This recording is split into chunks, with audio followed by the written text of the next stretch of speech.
Halo sobat nih, gas lagi lah love profile-nya. Yuk langsung aja kita gaskan lagi love profile.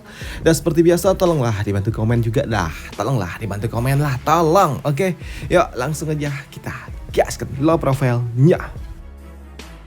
Review sedikit dari part sebelumnya. Saat ini Lu Xiaoqi dia mendapatkan seorang tamu yang tidak dia duga kalau ternyata yang datang adalah Bibi Ning.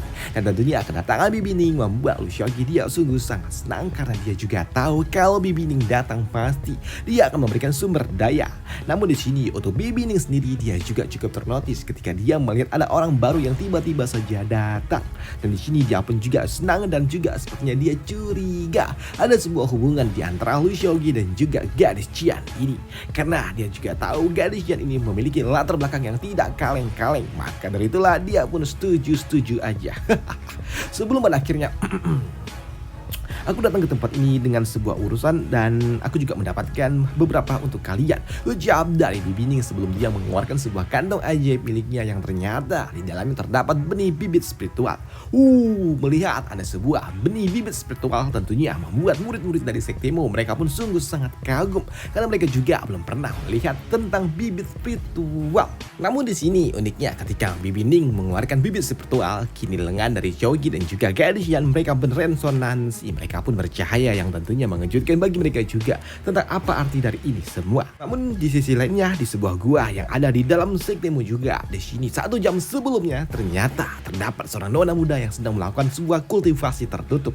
Dan di tempat inilah nona muda itu dia mencoba untuk dapat menahan levelnya agar tidak naik, tapi sayangnya hal itu tidak berlaku. Dia terlalu lama menahan levelnya yang memaksa dirinya harus melakukan sebuah penerobosan. Dan ternyata nona muda itu adalah Dongli lah yang melakukannya. Di sini dia juga merasa kalau ini sudah terlalu lama dia menahan level kultivasinya dan dia tidak lagi dapat menahannya lagi. Aduh, aku sudah menekan terlalu lama levelku saat ini selama bertahun-tahun dan aku tidak bisa lagi menahannya. Dan pada akhirnya, aku melakukan sebuah penerobosan. Ucap dari Dongli. Tapi di sini ketika dia telah melakukan kultivasinya, dia juga merasakan kalau saat ini ada kekuatan spiritual yang dipancarkan oleh kakaknya dan juga Bibi Ning yang membuatnya pun sadar kalau orang-orang spesialnya telah kembali. Ada kakak dan juga Bibi Ning, ucap dari Dongli. Maka darilah dia pun langsung bersiap untuk kembali menyambut kedatangan saudara-saudaranya itu. Namun ketika dia pun datang, tentunya dia sungguh sangat senang dan juga antusias. Dan dia juga melihat kalau bunga persik yang cukup indah tiba-tiba saja muncul tepat ketika dia membuka aula pintu. Tapi ketika dia melihat yang lebih dalam lagi, dia pun dapat melihat kalau ternyata bunga itu sepertinya terpancarkan dari Lu Xiaoqi dan juga Xian. Gadis Xian ini yang membuat Dongli seketika dia pun shock ketika dia melihat kakaknya sepertinya memiliki sebuah hubungan. Dan dia langsung kesal dan dia bergumam di dalam hati. Bunga persik tidak indah sama sekali. Ucap dari Dongli. Namun untuk Lu Xiaoqi yang melihat ekspresi dari adiknya, dia pun tahu kalau sepertinya ada yang salah dan itu membuatnya agak sedikit bingung. Ada apa nih? Ini terlihat seperti aku seperti habis ke gap dah nih, pikir dari Lu Xiao. Tapi di sini untuk Dongli dia pun langsung mengabaikan kakaknya karena dia udah sakit hati melihat kakaknya deket-deket sama cewek lain. Waduh. Dan untuk Dongli dia pun langsung fokus kepada Bibi Ning. Bibi, kau mengunjungi kami lagi? Hadiah apa yang kau bawa? Ucap dari Dongli. Dan untuk Lu Xiaoqi dia pun tahu kalau ada yang tidak beres dengan adiknya. Tapi di sini untuk Luo Bing yang memang memiliki perasaan yang sungguh sangat peka, dia juga tahu kalau sepertinya ada sebuah hubungan yang tidak menyenangkan dari perasaan si Dongli, masternya itu. Tapi dia nggak peduli dengan itu semua, apalagi ketika dia melihat saat ini Lu Xiaoqi memiliki hubungan sepertinya dengan gadis Xian. Tapi ya sudahlah, aku tidak peduli juga. Selama aku bisa menjadi salah satu dari wanita master sekte, aku tidak peduli. Ucap dari Luo Bing. Gak peduli dia jadi nomor 1, 2 ataupun 3. Selama jadi bagian dari nomor-nomor itu dia demen aja. Ucap dari Luo Bing di dalam hati. Dan untuk Bibi Ning, karena kita semua sudah ada di tempat ini, ya udah ayo kita tanam bibit spiritual ini. Ucap dari Bibi Ning yang memecahkan kecanggungan yang ada di tempat ini. Dan mereka tentunya sungguh sangat senang. Lebih lagi nih si gadis Xiao Qiu. Dan setelahnya kini mereka pun pergi menuju tempat terbuka. Dari tempat inilah mereka juga mulai menanam bibit spiritual. Dan untuk Bibining dan juga Lu Xiaoqi mereka cuma melihatnya saja. Namun di sini Bibining dia juga bertanya tentang apa yang telah terjadi kepada Lu Xiaoqi ketika dia melakukan sebuah pelatihan itu. Tidak ada Bi, semua ya seperti biasa saja. Hanya saja mungkin aku agak sedikit ya lebih baiklah dibandingkan orang biasa. Ujar dari Lu Xiaoqi. Dia juga mengatakan kalau dia telah mempelajari sebuah teknik yang dimiliki oleh Sovereign Dragon pertama. Oh, apa? Mendengar hal itu tentunya membuat Bibining dia pun juga cukup bingung. Kau lebih baik daripada orang biasa? Ya, tentu saja aku lebih baik daripada orang biasa. Tapi hal itu tidak ada yang istimewa karena semua orang yang berasal dari sektimu mereka harus dapat melakukannya. Ujar dari Lu Xiaoqi. Dan untuk Bibining yang melihat ekspresi dan juga rasa percaya diri yang cukup tinggi yang dimiliki oleh Lu Xiaoqi itu benar-benar membuatnya pun sungguh sangat bangga. Dan dia juga berujar, anakmu benar-benar tidak mengecewakan. Ujar dari Bibining yang mengingat tentang emaknya Lu Xiaoqi. Dan setelahnya keesokan harinya Bibining dia pun memutuskan untuk kembali pulang. Bibi, apakah kau benar-benar akan langsung pulang? Nggak mau tinggal selama beberapa hari lagi? Ujar dari Lu Xiaoqi. Oh tentu aja enggak, mana bisa macam tuh. Bibi ini sibuk, tak macam kau, asik-asik bermain je. Ujar dari Bibining. Tapi di sini sebelum Bibining pergi dia juga mengatakan, iya, aku juga mendapatkan sebuah salam nih dari Yue. Dia menitipkan salam kepada dirimu. Oh, benarkah? Salam apa? Merepotkan jika aku harus membalas salamnya, Bi. Ujar dari Lu Xiao. Sini Bibining dia juga mengatakan kalau saat ini Yue dia telah berada di rank 4. Dia telah berada di rank 4 beberapa waktu lalu. Dan dia pun berharap kalau ini dapat membuat Lu Xiaoqi memicu untuk dia menjadi lebih kuat juga. Dan setidaknya dapat memotivasinya mengejar level dari Yue. Dan untuk Lu Xiaoqi dia berujar, ya aku pun sama, hampir juga aku mencapai rank itu. Ujar dari Lu Xiaoqi yang membuat Bibining dia berujar, halah masa iya? Kau saja bahkan belum mencapai level 3, berani-beraninya kau mencapai level 4, bagaimana pula? Ujar dari Bibining. Namun untuk Lu Xiaoqi dia cuma ngeles, di mana dia juga berujar, bukankah sesuatu yang seperti itu pasti akan terjadi, Bi? Santuy aja. Ujar dari Lu Xiaoqi. Tapi di sini Bibining dia juga mengatakan kalau saat ini Yue dia juga memintakan untuk aku bertanya sesuatu kepada dirimu. Mendengar banyak sekali pesan yang dititipkan oleh Yue kepada Bibining untuk dirinya membuat Lu Xiaoqi dia pun agak sedikit malas juga. Aduh, kenapa sih Bi? Bocah itu banyak banget sih yang ingin dia katakan. Ujar dari Lu Xiao. Dan untuk Bibining dia berujar, ya bagaimana lagi? Di sini Bibining dia pun mengatakan kalau Yue sebelumnya dia bertanya apakah dia yang kini telah berada di rank 4 layak dapat menjadi lawan bagi item milikmu. Ujar dari Bibining yang membuat Lu Xiaoqi dia pun langsung terdiam.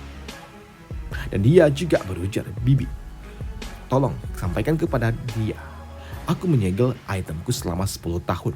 Dan siapapun yang ada di rank 5 ke bawah mereka akan langsung tamat. Ujar dari Lu Xiaoqi yang membuat gadis yang dia pun shock ketika dia mendengar kalau ternyata Lu Xiaoqi telah menekan tekadnya selama 10 tahun. Dan ini adalah hal yang sungguh sangat luar biasa. Namun untuk Xiaoqi tentunya dia sungguh sangat senang melihat sikap keren yang ditunjukkan oleh Master Sekte. Tapi dia langsung digeplak sama masternya. Waduh. Dan untuk Bibining sebelum dia pergi dia juga mengatakan, baiklah aku akan menyampaikan semua pesan yang telah kau ucapkan. Ucap dari Bibining sebelum pada akhirnya dia pun pergi. Tapi ketika dia akan melayang dan hilang, di sini dia berujar, Bibi juga meninggalkan beberapa hadiah di tabung bambu untuk kalian dan jangan lupa untuk mengambilnya. Ucap dari Bibining sebelum dia pun kembali pulang ke sektenya. Dan untuk Lu Xiaoqi dan juga Dongli tentunya mereka pun sungguh sangat senang mendapatkan hadiah tambahan. Hadiah. Tentunya dia sungguh sangat senang. Namun ternyata bukan cuma Bibining saja yang akan pergi, tapi di sini gadis yang dia juga akan pergi, di mana dia juga berujar, saudaraku, aku sudah membuatmu cukup tidak nyaman selama beberapa hari ini dan aku akan pergi. Dan terima kasih saudaraku. Ucap dari gadis Xian ini yang membuat Lu Xiaoqi dia berujar, hei, kau ingin pergi juga? Ya, aku akan pergi. Ujian dari gadis ini. Oke, baiklah. Kalau begitu, aku harapkan yang terbaik untuk dirimu. Ujian dari Lu Xiaoqi yang membuat gadis ini dia menyambutnya dengan berujar, baik dan terima kasih. Ujian dari gadis Xian. Dan ketika dia akan pergi tentunya membuat Dongli dia juga berujar, ya itu benar. saudara Jiang, dia masih belum sedekat itu dengan kakak. Jadi menghabiskan waktu setiap hari tentunya itu agak sedikit tidak nyaman. Tapi tidak dengan diriku karena aku adalah adiknya. Ucap dari Dongli yang senang ketika saingannya kabur. Waduh. Tapi di sini untuk gadis Yan, sebelum dia pergi dia juga berujar, saudaraku, aku juga meninggalkan sesuatu di tabung bambu untuk dirimu. Silakanlah kau lihat, tapi sebaiknya kau melihatnya sebelum kau tidur. Ucap dari gadis itu yang membuat kini Lu Xiaoqi dan juga Dongli mereka pun bingung. Apa? Hadiah? Sebelum tidur? Apa itu? Ucap dari mereka. Tapi untuk gadis Yan dia langsung pergi. Dan dia juga mencoba untuk dapat menguatkan tekadnya untuk tidak melihat lagi ke belakang. Tidak. Aku tidak boleh melihat ke belakang. Jika aku melihat wajahnya, itu akan merasa seperti aku tidak mau pergi lagi.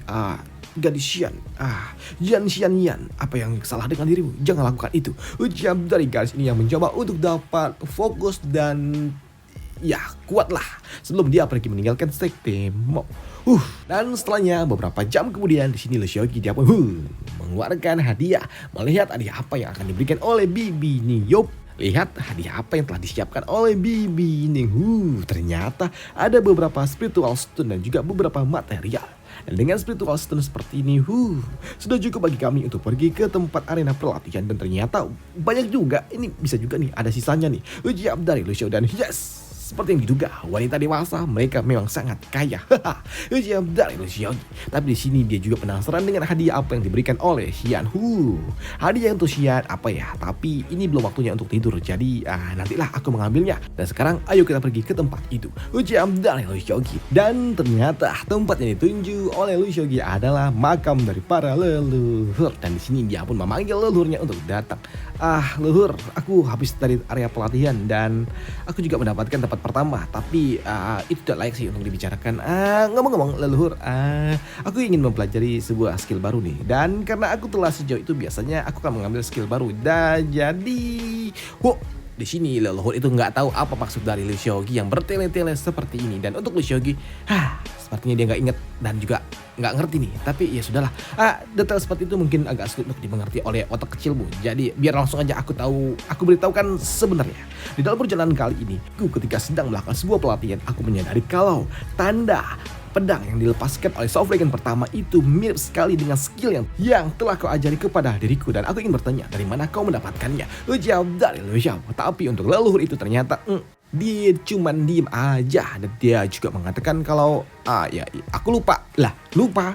Hei, mendengar hal itu tentunya membuat Lu Xiaoqi dia jadi kesel juga. Dan dia juga berujar, baiklah kalau kau lupa, aku akan memberikan sedikit clue lah agar kau mengerti apa maksud dari diriku. Dan aku ingin tahu apakah kau ingat dengan nama yang disebut sebagai Duli Bizarre Luli. Ucap dari Lu Xiaoqi yang membuat leluhur itu tiba-tiba langsung konslet lagi lah, konslet.